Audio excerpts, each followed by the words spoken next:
كتاب بسط التجربة النبوية لدكتور عبد الكريم سروش، ترجمة أحمد القبانشي. بسم الله الرحمن الرحيم. مقدمة. تحدثنا في كتاب القبض والبسط عن بشرية وتاريخية المعرفة الدينية، وفي هذا الكتاب بسط التجربة النبوية نتحدث عن بشرية وتاريخية الدين والتجربة الدينية نفسها. وبعبارة أخرى أن هذا الكتاب يبحث في المنهج البشري والتاريخي والأرضي للوحي والدين بدون التعرض للرؤية الميتافيزيقية لمقولة الوحي، ويسعى لتوضيح ظاهرة الوحي والغيب عندما ترتدي ثوب الطبيعة وتنزل من مركب ما وراء التاريخ إلى الأجواء التاريخية، وما تتعرض له من متغيرات وتداعيات نتيجة الغبار المتراكم على وجهها الأصيل، والأعراض التي تحاصر ذاتها، والقيود التي تكبل إطلاقاتها. أن هذا الكتاب يمكن تسميته رسالة النبي، لأنه يتحدث بأكمله عن بسط الدين بتتبع بسط التجربة الباطنية والخارجية للنبي الأكرم صلى الله عليه وآله، ويؤكد أن الوحي والرسالة تابعان لشخصية النبي، ولا يرى أن خاتمية النبوة تستوجب إنهاء حضور النبي في ميدان التدين والإيمان، بل يؤكد على ضرورة هذا الحضور لتأمين طراوة التجارب الدينية. وعمدة الكلام تتمحور حول تأثير شخصية النبي البشرية في عملية التشريع والتجربة الدينية، ودور ولايته في استمرار ظاهرة التدين. أن نبي الإسلام العزيز نفسه يوضح هويته النبوية من خلال ما صرحت به الآيات القرآنية: إنما أنا بشر مثلكم يوحى إلي، حيث نرى في هذه العبارة البليغة مقتضيات البشرية والإنسانية بكل وضوح، فقد بيّنت لنا تصويرا متوازنا عن جانبي الظاهرة النبوية الأرضي والسماوي، ولم تقرر أن النبوة فوق مقتضى البشرية، بل إن بشرية النبي الأكرم صلى الله عليه وآله تنسجم وتتناغم مع منطق الإلهام الإلهي. إن ثقافتنا الدينية والعرفانية تؤكد كثيرا على الجهة السماوية والإفلاكية لشخصية النبي الأكرم، وتهتم بالجانب الباطني من مقولة النبوة، وتقوم بسحق الجانب الأرضي لحساب الجانب السماوي للوحي، وإهمال النصف البشري لحساب النصف النبوي من شخصية الرسول الأكرم، وتطهير ساحل تاريخية النبوة بأمواج بحر إشراق الوحي، بحيث تتجلى شخصية النبي بهيئة روح بلا جسد، وشمس بلا ظلال، وصورة بلا مادة، وغيب بلا شهادة، ومثال بلا تاريخ ولا جغرافيا، وكأنه ملك جاء من عالم الغيب ثم رحل إلى عالم الغيب. وهكذا نرى أدبنا الديني والصوفي يتحدث عن الجانب السماوي من شخصية النبي الأكرم صلى الله عليه وآله، من خلال ما أجادت به قرائح العشرات من العرفاء طيلة 10 قرون من جواهر غريبة استخرجت من بحر العرفان النبوي، بيد أن الفراغ المعرفي في الثقافة الدينية يتركز حول معرفة النصف الأرضي من شخصية ذلك العزيز، وكيف كان يسلك مع جماعته ويعيش مع قومه تحت سقف التاريخ وفي بحر ثقافة عصره، فيتحدث بلسان قومه ويدبر الحلول للتحديات والمعضلات التي تواجهه في ذات الوقت الذي يستلهم فيه الوحي من السماء. ففي الوقت الذي ينظر فيه الرسول إلى السماء كانت أقدامه تسير على الأرض، ومن هنا فقد بقي هذا الجانب المهم من شخصية النبي في تلقيه الوحي وتشريعه للشرائع مبهما وغامضا، حيث دخلت هذه المسألة بواسطة ثقل الأدب العرفاني دائرة لا مفكر فيه. أن قياس الأولياء والأنبياء على أنفسنا ورؤية الصورة بدون تصور المعنى وإسقاط أعمال الطاهرين على سلوكياتنا لا يعني سوى الغرور وهتك الحرمة والحماقة، ولكن المعرفة الناقصة لشخصية أولياء الحق، وتصور أن هذه الذوات المقدسة ليست أشجارا نمت وترعرعت في بساتين عصرها، بل طيور جاءت من عالم الملكوت وسجنت في قفص أبدانهم الأرضية، وهذا بدوره يمثل محض الجهل بعظمة هؤلاء الأولياء.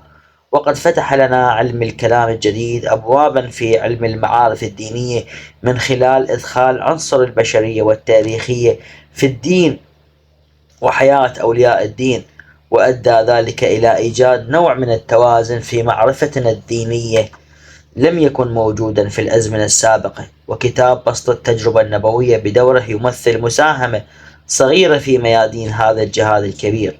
أن الواجب يقتضي تقديم الشكر لمؤسسي محمدية المعرفة، حيث أن صاحب هذا القلم ليس له مكان في مسجد ولا في جامعة ليطرح هذه البحوث على مستمعيه. ومن هنا اقترح أحد الأخوة أن تتشكل الندوة في منزله، وقد سمي هذا المكان بعد ذلك بالمحمدية، حيث تم إلقاء هذه المحاضرات وتنقيحها وتحريرها في المكان المبارك. وكذلك نتقدم بالشكر الوافر للعلامة الدكتور أحمد الناراقي لمساهمته الفعالة في تنظيم وتحقيق هذا الكتاب. وأختم كلامي هذا بالحمد والثناء لله رب العالمين، والتحية إلى أعظم الرسل الإلهيين محمد المصطفى والله المستعان. عبد الكريم سروش، عام 1999. المقالة الأولى: بسط التجربة النبوية. نبارك لجميع المسلمين والمؤمنين عيد ميلاد نبي الإسلام العظيم. كلنا نعرف نبي الرحمة ونقتدي بهداه، ونستظل بوارث هذه النعمة الإلهية الكبيرة، ونعتقد أن هذا اليوم من الأيام المباركة لجميع المؤمنين والمسلمين، ونسأل الله تعالى مزيدا من الرحمة والعناية للجميع. هذه المناسبة تدعونا للحديث عن أهم المقولات الدينية والإسلامية، وهي مقولة النبي من موقع التحقيق الدقيق. فنحن المسلمون وبسبب غرقنا في بحر الهداية النبوية لا نسأل عن طبيعة هذه الحقيقة إلا نادرا. ومن شروط التحقيق في هذا الموضوع أن نجعل فاصلة بيننا وبينه، وننظر إلى هذا الموضوع بنظر أهل التحقيق لا من موقع التقليد. وبالنسبة للمحققين فإن غربلة المفاهيم والتنقيب في الجذور بصورة مستمرة يعد شرطا لتجديد الإيمان. والعيد للمؤمن ليس شيئا سوى تجديد ثوب الإيمان، فلا ينبغي القناعة بأي شيء قديم، حتى بالإيمان القديم، وحتى بالهداية القديمة، وحتى بالإله القديم. فهذه الأمور كلها يجب أن تعاد دراستها من جديد انسجاما مع تطور الآفاق المعرفية للإنسان. أن النبوة التي تعد من أهم المقولات الدينية والإيمانية غير مستثناة من هذه القاعدة. ولهذا السبب أعتقد أن أهم موضوع ينبغي علينا طرحه على مائدة البحث والحوار هو هذا الموضوع الأساسي. أولا، عندما ننظر من بعيد إلى نبي الإسلام بنظرة أرضية وبشرية نراه رجلا مديرا مصلحا ومؤيدا وموفقا إلى أبعد الحدود، فهو الشخص الذي يشيد ذلك البناء العظيم لوحده، ولم يتجمد ذلك البناء بعد رحيله في نطاق المرحلة التاريخية، بل ازداد نموا واتساعا في حركة التاريخ البشرية، وتحقق بذلك وعد الله له على الرغم من الصعوبات والتحديات الكثيرة. أجل، فقد رحل النبي من هذه الدنيا، ولكن هدفه لم يمت بل ازداد قوة ونشاطا، وهذا هو معنى التأييد الإلهي للإنسان، بحيث يقوم لوحده بهذا الأمر العظيم وينال ذلك التوفيق والنجاح المنقطع النظير. بيد أن التاريخ يحدثنا عن العديد من الشخصيات العالمية أحرزت مثل هذا التوفيق والنجاح، بحيث أصبحت أفكارهم وتعاليمهم مدارس فكرية عالمية. على هذا الأساس لا يمكننا القول بأن هذه الخصوصية وهذا التوفيق من المعالم المقومة والملازمة للنبوة في حركة الرسالات. ولهذا السبب فإن الكبار من مفكرينا وعلماؤنا ركزوا على التجربة الوحيانية للنبي الأكرم، وذهبوا إلى أن النبي هو الشخص الذي نال مفاهيم وتعاليم جديدة من خلال مصدر خاص للمعرفة لا يسع للآخرين نيلها أو الكشف عنها بالطرق الطبيعية. إذن فالمقوم لشخصية ونبوة الأنبياء هو الوحي فقط، أو التجربة الدينية في الاصطلاح الجديد.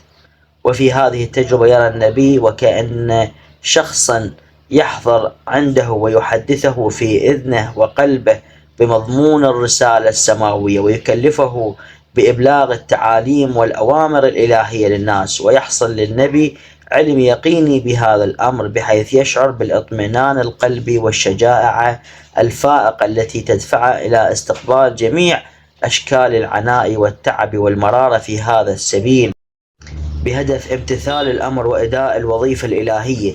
إن نبيا كإبراهيم عليه السلام يرى في منامه وهو عين تجربة الدينية بأنه يؤمر أن يذبح ابنه البريء. هذا العمل المخالف بصراحة للقواعد الأخلاقية من جهة، والمتقاطع مع عواطف الأبوة من جهة أخرى، بحيث لا يدور في خيال أي أب أن يستشعر الرضا بهذا العمل، ولا يتمكن أي شخص له مسحة من الأخلاق أن يقدم على ارتكاب مثل هذه الجريمة ويضغط على عنق الطفل البريء بنية قتله بدون سبب ومسوق. ولكن التجربة الوحيانية العميقة لإبراهيم خلقت في أعماق وجود ذلك الاطمئنان الرائع، بحيث أقدم على قتل ابنه بدون تردد. هكذا تكون التجربة الدينية للأنبياء، وبهذه الدرجة من اليقين والوضوح والقوة، بحيث تشكل في واقعها جوهر النبوة. ومن هنا نرى الأنبياء يتحركون في خط الطاعة والمسؤولية ببركة هذه التجربة القلبية التي تمنحهم القوة والعزم للقيام بالأعمال العظيمة في تاريخ البشرية. أن الفرق بين الأنبياء وبين غيرهم من أصحاب التجارب الدينية هو أن الأنبياء لا يبقون أسرى تجربتهم الشخصية، ولا يشغلهم التنعم بها عن أداء دورهم الإنساني، بل إنهم بسبب حلول هذه التجربة في عمق ذواتهم يشعرون بوظيفة جديدة، ويتبدل النبي عندها إلى إنسان جديد يسعى لبناء عالم جديد وإنسان جديد. وكما يقول إقبال اللاهوري: عندما يتوغل في الروح ينال روحا جديدة، وعندما تتبدل روحه يتبدل العالم معه. وينقل إقبال اللاهوري في كتاب إحياء الفكر الديني في الإسلام عن عبد القدوس الجانجهي من المتصوفة الهنود في بيانه للفارق بين تجربة المتصوفة وبين تجربة النبوة قوله: إن النبي صعد إلى المعراج ورجع، ولو كنت مكانه لما رجعت. وهذا أفضل تعبير لبيان التفاوت بين هذين النوعين من التجربة، حيث يبقى الصوفي مأنوسا بتجربته ولا يحب الخروج من إطارها، والحال إن النبي يحصل على شخصية جديدة بتجربته، بحيث يصمم على بناء عالم جديد في واقع الحياة والتاريخ. وأرى من الضروري التأكيد على هذه النقطة، وهي أن نفس التجربة الدينية لا تجعل من الشخص نبيا، ومجرد رؤية الملك أو شهود عالم الغيب لا يحقق حالة النبوة في الإنسان. فالملك الإلهي ظهر لمريم وأهدى لها عيسى، ولكن مريم لم تصبح نبية، والقرآن الكريم يبين هذه الحقيقة وكيفية لقاء الملك لمريم بأبلغ تعبير، وكيف أن مريم خافت من رؤية الملك في أول الأمر، ولكن الملك هدأ من روعها وبشرها بطفل. وقد ذكر المولوي في ديوانه الرائع المثنوي هذه الحادثة بخيال واسع وتصور عميق، حيث شرح الحوار الفرضي بين الملك ومريم، ويقول على لسان الملك مخاطبا لمريم: إنك تهربين من وجودي إلى العدم، بينما أنا ملك في عالم العدم أيضا. يا مريم انظري إلى دوري المشكل، فإني هلال تحت ظل البدر. لا تقولي لا طاقة لي يا بنت عمران، فإني جئت إليك من عالم القدرة. فالمولوي يقول عن الملك بأني زاخر بالسر، فأنا ظاهر وباطن في نفس الوقت، ومن عالم الشهادة ومن عالم الملكوت، أعيش في داخله وخارجه، ويتعلق وجودي بالطبيعة وما وراء الطبيعة. ولهذا السبب ملكتك الحيرة والخوف. أجل، فإن النبوة تتضمن في معناها وذاتها عنصر المأمورية والتكليف، وهذا هو الشيء الذي تفتقده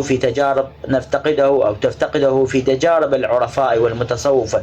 وهذه المأمورية السماوية انتهت بالخاتمية، ولكن أصل التجربة والمكاشفة باق في حركة الشعور الداخلي للأفراد البشر على امتداد التاريخ. ويشير الغزالي في كتابه الرائع المنقذ من الضلال الذي يمثل شرحا لسفره الروحاني إلى هذه النقطة، أي التجربة الدينية، بعنوان إنها أهم معلم من معالم النبوة، حيث يقسم طلاب الحقيقة إلى 4 أقسام: المتكلمين، الفلاسفة، الباطنية، والصوفية. ويختار في نهاية سلوكه الروحاني والعقلي مسلك الصوفية، ويصرح بأنه وصل إلى حقيقة النبوة ومن خلال حركته في طريق المتصوفة، ولذلك يفتح بابا في نهاية كتابه لبحث مقولة النبوة، ومع شدة اختصاره للموضوع إلا أنه عميق جدا. فيقول في البداية أن بعض المعارف يحصل عليها الإنسان في حين أنها فوق العقل والتجربة، ويمثل لذلك بخواص الأدوية وأحكام النجوم التي يحصل عليها الإنسان بدون تجربة. ولا شك في أن إلهام النبي أو حدث القوي قد منحه تلك المعارف السماوية. أحيانا يحتاج الشخص لصناعة دواء معين إلى 40 أو 100 عنصر، فمن بإمكانه أن يجرب كل هذه الأمور؟ إذا كان هناك شك أو ترديد لدى الناس فهو في تشخيصهم النبي من بين مدعي النبوة. وهنا يقول الغزالي: نحن ومن أجل معرفة الفقهاء ينبغي علينا أما السؤال من الفقهاء أو نكون فقهاء بأنفسنا لنتمكن بالتالي من تشخيص من هو الفقيه، ومن أجل معرفة الرياضيين أما أن نسأل من أهل التخصص أنفسهم أو نكون نحن رياضيين ليمكننا تشخيص من هو رياضي. وهكذا الحال في مجال النبوة، فنحن لا يمكننا تشخيص التجارب النبوية أو تمييز الأفكار الوحيانية وفوق العقلية، وبالتالي تشخيص من هو النبي إلا بأن تكون لدينا ملكة التجارب النبوية والذوق الوجداني. لذلك أي أننا نتعرف على الأنبياء بنفس تلك الطريقة التي نتعرف بها على أصحاب الحرف الأخرى، ولكننا نتساءل: من أي نوع من التجارب النبوية، أو من أي نوع هي التجارب النبوية؟ إن أدنى مرتبة للتجارب الدينية هي الرؤية الصالحة، وهناك مراتب أسمى منها في المكاشفات والأذواق والمواجيد العرفانية، ومن خلال هذا الطريق نحصل على اليقين في مسألة النبوة، لا من خلال انقلاب العصا إلى حية أو شق القمر، لأن هذه الطرق لو لم تقترن بشواهد أخرى فمن المحتمل أن تكون من جنس السحر والخيال، ولذلك لا يمكن الاعتماد لإحراز نبوة النبي على المعجزة أو الشواهد أو الأسناد التاريخية والأخبار المتواترة، بل يجب في البداية معرفة حقيقة النبوة ثم معرفة مصداقها الخارجي. فمن يقول: من عمل بما علم ورثه الله علم ما لم يعلم، أو يقول: من أصبح وهمومه هما واحدا كفاه الله هم الدنيا والآخرة، فهذا القائل نبي، وهذا الكلام له رائحة الوحي وينبع من سر التجربة الدينية العميقة للنبي، حيث ثبت صدق هذا الكلام بالتجربة مرات عديدة. وفي نظر الغزالي فإن الأشخاص الذين يمتلكون التجربة العرفانية فإن تجربتهم من جنس التجارب النبوية، ولذلك يدركون معنى النبوة ويصدقون بذلك الكلام النابع من هذه التجربة، ويفهمون ويعلمون مصدر هذا الكلام والمرتبة التي نالها المتكلم. وعلى هذا الأساس فإن الطريق لمعرفة ماهية النبوة والتعرف على النبي مفتوح لكل إنسان، ومن العجيب أن النبي نفسه فتح هذا الطريق للآخرين. ربما يتحرك بعض المعلمين من موقع الذاتية والأنانية للحيلولة دون وصول تلاميذهم إلى مستوى الأستاذ، ويؤدي ذلك لاهتزاز رونقهم، ولكن الأنبياء فتحوا طريق التجربة النبوية على أقوامهم وأتباعهم، ولم يشعر بالخوف من مزاحمة المنافس لهم لعلو شأنهم ومرتبتهم. وما نجده من تعاليم وأوامر عبادية في الدين من قبيل التهجد، الصوم، الصلاة، الزكاة، الإنفاق، وفي مقدمتها: لن تنالوا البر حتى تنفقوا مما تحبون، آية 92 من سورة آل عمران. هذه كلها تعاليم سماوية لأفراد البشر تفتح لهم باب التجارب العرفانية والنبوية وتأخذ بيدهم إلى مرتبة نيل الحالة العرفانية والمواجيد النبوية. إن النبي صلى الله عليه وآله يعلم جيدا أن الأشخاص الذين يتحركون في هذا الاتجاه ليس فقط لا يمثلون عقبة في طريقه أو خطرا على مكانته الاجتماعية، بل سيتعرفون عليه أكثر ويعظمونه ويعرفون قدره أكثر، ولهذا السبب نراه يهتم بتشويقهم لسلوك هذا الطريق. فعندما صعد النبي إلى المعراج كان يريد للجميع هذا الصعود في مراتب الكمال على قدر مراتبهم ومكانتهم. وأساسا فإن شرط التبعية للنبي هو التبعية لتجاربه، لا فقط اتباع أوامره ونواهيه. فالشخص الذي يتحرك في خط الاقتداء بالنبي حقيقة هو من يشارك في أذواقه وكشوفاته القلبية، أو من يكون متطفلا على تجربة النبوية. فهذا الاقتداء والتبعية يمثل حقيقة التدين العرفاني، لا التدين الفقهي الذي يهتم بمراعاة الأوامر والنواهي الشرعية. ومن هنا نجد مولانا يهيب بأمة النبي الأكرم ويقول: إن الكسالى قد ذهبوا فأوصدوا الباب، وليضحك الجميع من هؤلاء القوم الكسالى المملين، وشدوا العزم للصعود إلى المعراج لأنكم آل الرسول، وقبلوا وجه القمر لأنكم صرتم على السطح. ومع ذلك فإن نبي الإسلام هو خاتم الأنبياء، أي أنه نال الكشف التام بحيث لا يتسنى لشخص آخر نيل مثل هذا الكشف أو الحصول على ذلك التكليف الإلهي. أجل فإن النبوة تعتبر نوعا من التجربة والكشف، ومن يحصل على مثل هذا الكشف والتجربة فإن الطبيعي أن يريد للآخرين مسلكا جديدا، ويسعى لبناء عالم جديد وإنسان جديد تبعا لشخصيته. في الهامش يقول الغزالي: فلما لا يجوز أن يكون في الأوضاع الشرعية من الخواص في مداواة القلوب وتصفيتها ما لا يدرك بالحكمة العقلية، بل لا يبصر ذلك بعين النبوة. ثم إنه يضرب مثالا بالوصفة التي تكتب لمعالجة الحامل المعسر فتوضع تحت قدميها لتسهيل أمر الولادة، ثم يقول: فيا ليت شعري من يصدق بذلك ثم لا يتسع عقله للتصديق بأن تقدير صلاة الصبح بركعتين والظهر ب4 والمغرب ب3 هي لخواص غير معلومة بنظر الحكمة، وبسببها اختلاف هذه الأوقات، وإنما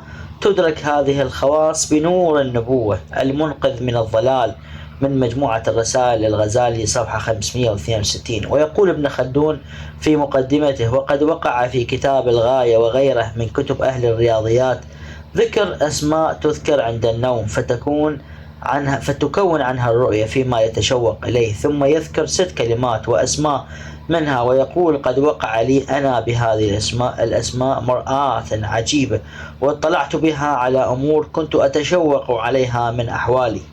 في مقدمة ابن خلدون صفحة 105، دار إحياء التراث العربي، بيروت. 2. هذه المقدمة تبين من جهة جوهر النبوة، ومن جهة أخرى تبين لمعرفة الأنبياء ولوازم وتوابع التجربة النبوية. فإذا قلنا أن النبوة تعني الاقتراب من عوالم المعنى وسماع نداء الغيب، وبذلك تحصل للنبي تجربة بهذا المعنى، ففي هذه الصورة يمكن القول بإمكانية زيادة واتساع هذه التجربة. فكلما إن كان صاحب تجربة في العالم الدنيوي يمكنه ترشيد تجربته وتقويتها، فإن النبي يمكنه أيضا ترشيد نبوته وتقويتها، وبذلك يزداد نبوءته بالتدريج.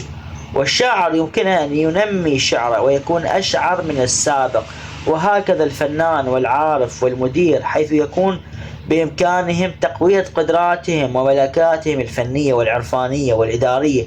وربما يكون هذا الكلام ثقيلا وغير مستساغ للسامع، فعلينا بالرجوع إلى الآيات القرآنية التي تتحدث عن الوحي والنبوة. فالله تعالى يأمر النبي بأن يسأله زيادة العلم: وقل ربي زدني علما، الآية 114 من سورة طه. وهذا العلم الكشفي يندرج في ماهية الوحي والنبي، وكذلك عندما كان القرآن ينزل على النبي بالتدريج فإن الله تعالى يذكر الحكمة من ذلك ويقول: كذلك لنثبت به فؤادك ورتلناه ترتيلا، آية 32 من سورة الفرقان. فبهذا التنزيل النجومي للآيات نقوي ونثبت قلبك ونزيل كل شك وحيرة من أعماق روحك، كما يكون بإمكانك الصمود أمام تحديات الأعداء والمخالفين، وتعلم أنك نبي، وتعلم أن ارتباطك معنا مستمر، وأننا لسنا بتاركيك، وتعلم أنك مؤيد من الحق دائما. فالنبي الأكرم صلى الله عليه وآله بحاجة مبرمة إلى استمرار هذه الرابطة، ويرى أن دوام نبوته بدوام هذه الرابطة واستمرار العلاقة. ونقرأ في القرآن: ولولا أن ثبتناك لقد كنت تركنا إليهم شيئا قليلا إذن لأذقناك ضعف الحياة وضعف الممات، الآية 74 و 75 من سورة الإسراء. وهكذا نرى أن التجربة النبوية تتكرر دائما، لا أن الوحي نزل على النبي مرة واحدة وانتهى، أو أن صعد إلى المعراج مرة واحدة وبقي طيلة حياته جالسا يستمد مقومات حركته الرسالية من هذا الكنز المعنوي، بل إن مطر الرحمة الإلهية كان متصلا من خلال الوحي على النبي، وبذلك كان كلامه يزداد طراوة وعمقا وجاذبية. ومن هنا فإن النبي كان يزداد علما بالتدريج، فيكون أعلم من السابق وأكثر يقينا وأثبت قدما وأقوى تجربة. وبكلمة أشد نبوة يتحدث ابن خلدون عن الوحي والتجربة النبوية بكلام شيق وجدير بالانتباه، ويقول إن النبي ازدادت قوته على تحمل الوحي بالتدريج. ففي البداية عندما كانت الآيات القرآنية تنزل عليه كان يتعب بسرعة وتنفذ قوته، ولهذا السبب كانت السور المكية وآياتها قصيرة، إلا أن الآيات والسور المدنية طويلة، بل أن المؤرخين ذكروا بأن نصف سورة التوبة نزلت على النبي مرة واحدة وهو راكب على ناقته، وهذا يعني أن التجربة النبوية صارت ميسورة للنبي الأكرم صلى الله عليه وآله. ويقول ابن خلدون في مقدمته: وأعلم أن في حالة الوحي كلها صعوبة على الجملة وشدة قد أشار إليها القرآن. قال تعالى: إنا سنلقي عليك قولا ثقيلا، سورة المزمل آية 5. وقالت عائشة: كان مما يعاني من التنزيل شدة، وقالت: كان ينزل عليه الوحي في يوم الشديد البرد فيصم عنه، وأن جبينه ليتصفد عرقا. ولذلك كان تنزل نجوم القرآن وسورة وآية حين كان بمكة أقصر منها وهي بالمدينة، ونظرا إلى ما نقل في نزول سورة براء في غزوة تبوك وأنها نزلت كلها أو أكثرها عليه وهو يسير على ناقته بعد أن كان بمكة تنزل عليه بعض السور من قصار المفصل وقتا، وينزل الباقي في حين آخر. وكذلك آخر ما نزل في المدينة آية الدين، وهي ما هي في الطول بعد أن كانت الآية تنزل بمكة، مثل آيات الرحمن والذاريات والمدثر والضحى والفلق وأمثالها. واعتبر من ذلك علامة تميز بها بين المكي والمدني من السورة والآيات، والله المرشد إلى الصواب. بل إن النبي الأكرم صلى الله عليه في بداية أمره وبعد نزول أول آيات سورة العلق ملكه الخوف كما يروى الطبري، ولم يعلم بحقيقة ما حصل له، ولكنه سرعان ما انسجم مع هذه الحالة الجديدة. ويحدثنا القرآن عن موسى أيضا أنه في بداية أمره خاف عندما انقلبت عصاه إلى ثعبان، وأن الله تعالى كلمه بلطف وقال: لا تخف إني لا يخاف لدي المرسلون، سورة النمل آية 10. ثم أن موسى انسجم بعد ذلك مع الوحي والمعجزة. ومن جهة أخرى فإن خطاب الوحي كان يتغير بتناسب المقام، فقد كانت مهمة النبي في مكة الإنذار فقط، فكان يهتم بتحطيم الجوازم والثوابت التي تقيد عقول وأفكار العرب الجاهلين.